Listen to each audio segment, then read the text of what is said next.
Hello everyone, a very very good morning to all of you. जैसा कि मैंने आपको एक्सरसाइज 5.4 का क्वेश्चन नंबर फर्स्ट और सेकंड करवा दिया था, वैसे ही आपको क्वेश्चन नंबर थर्ड और फोर करना था, बता दिया था मैंने आपको। अब मैं आपको करवा रही हूँ क्वेश्चन नंबर 5 और 6, जो कि बिल्कुल एक जैसे क्वेश्चन है। तो अगर मैं आपको क्वेश्चन नंबर 5 करवाऊंगी तो बिल्कुल उसी तरीके से आपको क्वेश्चन नंबर 6 को करना है। तो आप ध्यान से समझ लीजिए कि क्वेश्चन नंबर 5 क्या है और कैसे करना है। तो the number of student opting for different languages in a school is in an examination is given below। मतलब आपको कुछ लैंग्वेजेस दे रखी हैं और आपको नंबर ऑफ स्टूडेंट दे रखे हैं और क्वेश्चन में आपसे बोल रखा है representing the above information bye a pie chart. मतलब कुछ भी नहीं पूछा है उसने हमसे, हमसे बोला है कि ये आपके पास आपको डेटा दे रखा है लैंग्वेजेस का और नंबर ऑफ स्टूडेंट्स का, हमको क्या करना है, इसका पाई चार्ट ड्रॉ करना है। तो अब डायरेक्ट हम लोग पाई चार्ट ड्रॉ नहीं कर सकते। पाई चार्ट ड्रॉ करने के लिए हमको यहाँ पर सेंट्रल एंगल्स निकालने पड़ेंगे, क्योंकि आपने देखा कि जैसे पाई चार्ट बनते हैं तो ये कुछ एंगल्स बने हुए रहते हैं। तो हम ये एंगल्स नहीं, ये तो नंबर ऑफ स्टूडेंट्स दे रखे हैं हमको, तो इन नंबर ऑफ स्टूडेंट्स से हमको क्या करना पड़ेगा, सेंट्रल एंगल्स निकालने पड़ेंगे। और सेंट्रल एंगल्स से फिर हम क्या ड्रॉ कर सकते हैं, पाई चार्ट ड्रॉ कर सकते हैं। तो आप लोग देख लीजिए कि सेंट्रल एंगल्स को किस तरीके से निकाला जाता है। ठीक है, तो आपका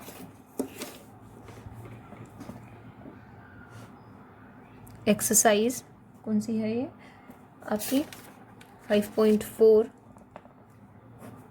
क्वेश्चन नंबर आपका क्या है, 5। इसको हम क्या करेंगे, सॉल्व करेंगे। सेंट्रल एंगल निकालने के लिए जो हमारा फॉर्मूला होता है वो होता है frequency of the variable upon total of frequencies. ठीक है, तो पहले टोटल फ्रीक्वेंसी निकाल लें हम कि टोटल फ्रीक्वेंसी क्या है। ठीक है, टोटल फ्रीक्वेंसी का मतलब यहाँ पर क्या करना है हमको, जो भी ये नंबर ऑफ स्टूडेंट्स दिए हैं इनको हमको क्या करना है, प्लस करना है। जब हम इन नंबर ऑफ स्टूडेंट को प्लस करेंगे, जैसे 50 + 80 + 16 + 40 + 20, तो हमारी टोटल फ्रीक्वेंसी आ जाएगी। तो 50 + 80 + 16 + 14 + 20, तो इनको जब हम प्लस करेंगे तो क्या आएगा, 180। अब हमको जो देखिए, अब जो हमको है सब्जेक्ट वाइज जो है इनके एंगल्स निकालना है। जैसे पहले आपको इंग्लिश के लिए कितना दे रखा है, 50 दे रखा है, हिंदी के लिए 80 दे रखा है, तमिल के लिए 16, तेलुगु के लिए 14 और बांग्ला के लिए 20। तो पहले हम इंग्लिश के लिए निकालेंगे। तो ये किस तरीके से निकालते हैं वो आप देख लीजिए, सेंट्रल एंगल फॉर इंग्लिश। ठीक है, तो यहाँ पर हमको क्या लिखना है, central angle for English. English के लिए क्या करना पड़ेगा, इसमें कुछ नहीं करना है, जो भी आपको दिया है इंग्लिश के लिए निकाल रहे हैं तो इंग्लिश का जो नंबर ऑफ स्टूडेंट है वो राइट करेंगे, अपॉन में जो टोटल फ्रीक्वेंसी है वो राइट करेंगे, और इनटू में जो 360 डिग्री है वो राइट करेंगे। 360 डिग्री क्यों राइट कर रहे हैं, क्योंकि जो पूरा पाई चार्ट होता है वो एक सर्कल के शेप का होता है, और सर्कल का जो सम होता है, सर्कल की जो वैल्यू होती है ओवरऑल वो होती है पूरी कितनी, 360 डिग्री। तो बस वही करना है हमको, 0 से 0 हम कैंसिल हो जाएंगे, 18 वन जा 18, 18 टू जा कितना हो जाएगा आपका 36, कितना बचा 15 × 2 यानी कितना 100 डिग्री। यानी जो इंग्लिश के लिए सेंट्रल एंगल है वो कितना है, 100 डिग्री है। बस उसी तरीके से फॉर हिंदी, हिंदी आपका कितना है 80, 80 के अपन में क्या आ जाएगा 180, और इधर क्या आ जाएगा 360। 0 से 0 कैंसिल, वही 18 वन जा 18, 18 टू जा 36, 8 टू जा 16 यानी कि 160 डिग्री। और फॉर तमिल, तमिल कितना दे रखा है आपको, तमिल 16 अपॉन में 180 × 360, 0 0 कैंसिल, 18 वन जा 18, 18 टू जा, तो 16 टू जा आपका यहाँ पर कितना हो गया 32 डिग्री। ठीक है, नाउ फॉर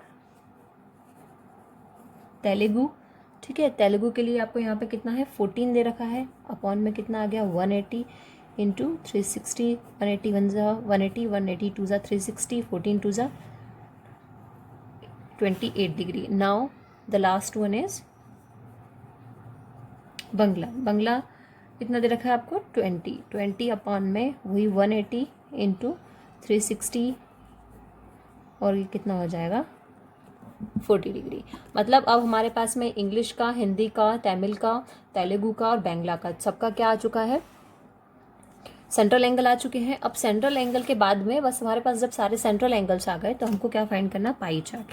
तो मैं पाई चार्ट आपको यहाँ पे साइड में ड्रॉ करके दिखा रही हूँ। पाई चार्ट के लिए सबसे पहले तो आपको पता है कि आपको क्या राइट करना है, क्या ड्रॉ करना है आपको, एक अपने जो आपका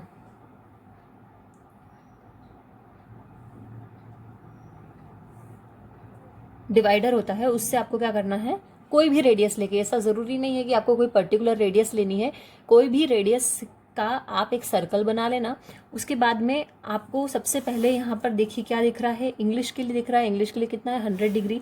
तो मान लीजिए मैंने यहाँ पर एक, आप जैसे मान लो मैंने यहाँ से स्टार्ट किया, ठीक है, मैंने यहाँ पर कोई एक लाइन खींच ली स्ट्रेट। आप इधर से भी कर सकते हैं और इधर से भी कर सकते हैं, या तो क्लॉकवाइज करना या फिर एंटी क्लॉकवाइज करना। जैसे हम क्लॉकवाइज करेंगे तो आप देखना उस चीज़ को। तो अब यहाँ पर 100 डिग्री का, तो मैंने यहाँ पर डी को रखा है, जो लाइन है आपका डी जो आएगा, जो आपका प्रोटेक्टर जो है उसको आप यहाँ रखना ऐसे, ठीक है। जब उसको ऐसे रखेंगे फिर वहाँ से आप 100 डिग्री का बनाएंगे तो 90 डिग्री यहाँ होता है। मैं आपको अंदाज से बता रही हूँ, आपको बिल्कुल कंप्लीट करना है। तो ये आपका 100 डिग्री का एंगल बन गया, ये हो गया 100 डिग्री। और ये किसके लिए है, आपके लिए, इंग्लिश के लिए, ठीक है। उसके बाद फिर आपको दे रखा है हिंदी। हिंदी कितना है 160। तो अब आपको प्रोटेक्टर को यहाँ पर रखना है, ठीक है। यहाँ से अगर यहाँ 90 आता है तो समथिंग यहाँ पे आपका क्या आएगा 160, ठीक है। यहाँ से यहाँ पर आपको प्रोटेक्टर को रखना पड़ेगा, लाइन को यहाँ पर आपको रखना पड़ेगा और यहाँ से आपका 160 डिग्री का एंगल बन जाएगा, जो कि किसके लिए है, फॉर हिंदी। फिर तमिल के लिए 32 डिग्री। तो 32 डिग्री का मिनिमम इतना बन जाएगा, वो आप देखना, मैं मेजरमेंट से ही नहीं बना रही हूँ, हाँ आप लोग प्रोटेक्टर से बिल्कुल सही मेजरमेंट से बनाना। तो ये कितना हो जाएगा, तमिल हो जाएगा। फिर उसके बाद कितना है 28 डिग्री। तो 28 डिग्री तो इससे भी छोटा बनेगा, ठीक है, इससे भी छोटा हो गया आपका 28 डिग्री। तो यहाँ पे कितना आ जाएगा 28 डिग्री और ये आपका क्या हो जाएगा तेलुगु, ठीक है। और ये जो बचा हुआ है ये 40 डिग्री बन जाए, वो रहेगा आपका, ठीक है। ये क्या है आपका बांग्ला। मतलब अगर आप यहाँ से स्टार्ट कर रहे हैं तो ऐसे ही चलना, ऐसे मत जाना, और यहाँ इधर साइड से स्टार्ट करना है तो इस साइड से ही आना, ताकि ये पूरी चीज़ रिवर्स में हो जाएगी। तो इस तरीके से आपका क्या बनेगा, पाई चार्ट बनेगा। आप बिल्कुल प्रोटेक्टर का यूज़ करके उसको सही से बनाना, ताकि आपकी बिल्कुल क्लियर हो जाए। अब जैसे क्वेश्चन नंबर 5 मैंने आपको करवाया, बस उसी तरीके का आपका क्वेश्चन नंबर 6 है, जो कि है क्या, ये भी इसी तरीका के हैं। आपको सब्जेक्ट और मार्क्स दे रखे हैं। आपको सबसे पहले इनके सेंट्रल एंगल्स निकाल, सब्जेक्ट दे रखे हैं, मार्क्स दे रखे हैं। आपको सबसे पहले इनके सेंट्रल एंगल्स निकालने हैं, मैंने बता ही दिया कैसे। इन सबको प्लस करेंगे, जो वो टोटल फ्रिक्वेंसी आएगी, टोटल फ्रिक्वेंसी अपॉन में आएगी, और मैथमेटिक्स के लिए करना है तो 135 अपॉन में टोटल फ्रिक्वेंसी इंटू 360 बता दिया मैंने आपको। बस उस तरीके से उसका पाई चार्ट बना लेना, ठीक है। अब जो थोड़ा सा नेक्स्ट टॉपिक है उसका इंट्रोडक्शन आप समझ लीजिए एक, क्योंकि कल से डायरेक्ट फिर मैं एक्सरसाइज स्टार्ट करूँगी, और कल आपका ये चैप्टर, पॉसिबिलिटी है कि कल के दिन में आपका ये चैप्टर फिनिश कर दूँ। तो प्रोबेबिलिटी का इंट्रोडक्शन में मैंने थोड़ा बहुत तो आपको बता दिया था कि प्रोबेबिलिटी क्या होती है। 50-50% चांसेस किसी काम के होने के और किसी काम के नहीं होने के। अब यहाँ पर कुछ ऐसी चीज़ें हैं जो, ये मैंने आपको सारी चीज़ें बताई थी। इवन चांस क्या होता है, ठीक है, श्योर चांस क्या होता है, इम्पॉसिबल चांस क्या होता है, गुड चांस क्या होता है, पुअर चांस क्या होता है, events, outcome, experiment, random experiment, ये सारी चीज़ें मैंने आपको यहाँ पर क्लियर कर दी थी। तो आई होप कि आपको सारी चीज़ें, आपने उस टाइम पे इसको अच्छे से पढ़ा होगा, जब मैंने इंट्रोडक्शन पढ़ाया था इस चैप्टर का, तब सारी चीज़ें आपने पढ़ी होंगी, तो वो चीज़ें आपने देख ली होंगी। अब कुछ चीज़ें ऐसी हैं जो मैं आपको बताना चाह रही हूँ यहाँ पर, जैसे कि जी 50, मैंने बताया था आपको 50-50% चांसेस किसके होते हैं, जो कि प्रोबेबिलिटी होती है। मतलब मैंने एक एग्जांपल भी दिया था कि मान लीजिए मैंने कहा आज बारिश होगी, तो आज ज़रूरी नहीं है कि बारिश होगी। मतलब मैंने एक अनुमान लगाया है कि बारिश होगी, तो 50% चांसेस है कि हो जाए, 50% चांसेस है कि ना हो, या ज़्यादा चांसेस भी हो सकते हैं होने के, या कम चांसेस भी हो सकते हैं ना होने के। ठीक है, तो दैट इज़ कॉल्ड प्रोबेबिलिटी। अब मान लीजिए मैंने कोई भी कॉइन टॉस किया, कॉइन का मतलब समझते हैं, मान लीजिए मैंने कोई एक कॉइन टॉस किया, तो कॉइन टॉस होता है तो उसमें एक साइड हेड होता है और एक साइड टेल होता है। मान लो मैंने उसको टॉस किया तो या तो हेड आएगा या टेल आएगा। मान लीजिए मैंने आपसे कहा कि आप एक कॉइन को टॉस करिए और उसमें हेड आने की प्रोबेबिलिटी आप बताइए। तो हेड आने की प्रोबेबिलिटी पहले क्या करना है, टोटल प्रोबेबिलिटी आपकी क्या होगी, 2। क्यों? क्योंकि या तो हेड आएगा या टू टेल आएगा, तो मतलब 2 प्रोबेबिलिटी हो गई टोटल। तो टोटल प्रोबेबिलिटी आपकी 2। फिर हेड आने की प्रोबेबिलिटी तो 1 ही है ना, क्योंकि एक ही साइड हेड है, तो हेड आने की प्रोबेबिलिटी 1। अब प्रोबेबिलिटी जो हमको फाइंड करना होती है वो होती है कि जो आपका आउटकम होता है वो और अपॉन में टोटल प्रोबेबिलिटी। तो आउटकम हमारा 1 था और टोटल प्रोबेबिलिटी क्या थी हमारी, 1/2। मतलब टोटल प्रोबेबिलिटी हमारी प्रॉपर क्या हो गई, 1/2। तो इस तरीके से हम लोग प्रोबेबिलिटी के क्वेश्चंस को सॉल्व करते हैं। अभी जैसे एक डाइस का लेते हैं, डाइस का मतलब समझते हैं ना आप लोग, सब लूडो वगैरह खेलते होंगे, उसमें डाइस होता है। तो डाइस में टोटल प्रोबेबिलिटी 6 होती हैं। सो 1 2 3 4 6, तो ये टोटल प्रोबेबिलिटी कितनी हो गई, 6। ठीक है, अब मान लीजिए मैंने आपसे कहा कि 4 आने की, इसके अंदर 4 नंबर आने की प्रोबेबिलिटी हमको क्या करना है, फाइंड करना है। तो 4 तो एक ही टाइम आएगा, तो 4 की प्रोबेबिलिटी तो 1 ही होगी। तो आउटकम कितना, 1 अपॉन में टोटल प्रोबेबिलिटी कितनी है, 6, तो 1/6 इसका आंसर हो गया। क्लियर है? अब वैसे ही मान लो मैंने इसमें बोल दिया कि इस डाइस में ऑड नंबर आने की प्रोबेबिलिटीज फाइंड करिए। तो 1 से 6 में ऑड नंबर्स कौन से होते हैं, 1 3 5। ठीक है, ये आपके कौन से हो गए, ऑड नंबर्स हो गए। इसी तरीके से इवन नंबर का बोले तो 2 4 6। ठीक है, तो ऑड नंबर का बोला है तो 1 3 5, मतलब 1 2 3, 3 नंबर्स हो गए।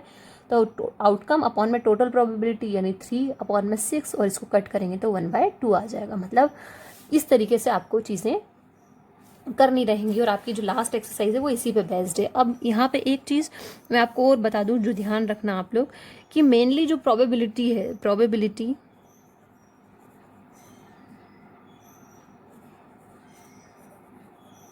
लाइज